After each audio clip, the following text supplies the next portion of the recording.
योगेन चित्तस्य पदेन वाचा मलं शरीरस्य च वैद्यकेन योपाकरोत्तं प्रवरं मुनीनां पतञ्जलिं प्राञ्जलिरानतोऽस्मि।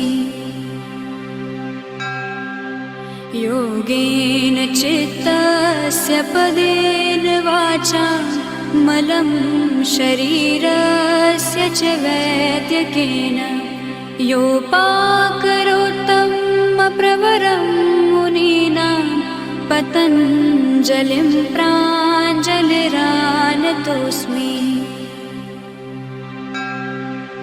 योगेन चित्तस्य पदेन वाचा मलं शरीरस्य च वैद्यकेन योपाकरोत्तं प्रवरं मुनीनां पतञ्जलिं प्राञ्जलिरानतोऽस्मि।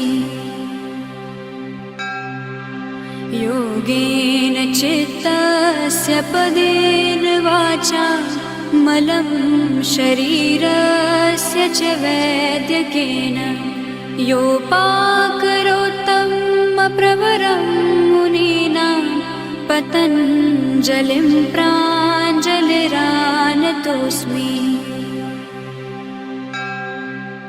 योगेन चित्तस्य पदेन वाचा मलं शरीरस्य च वैद्यकेन योपाकरोत्तं प्रवरं मुनीनां पतञ्जलिं प्राञ्जलिरानतोऽस्मि।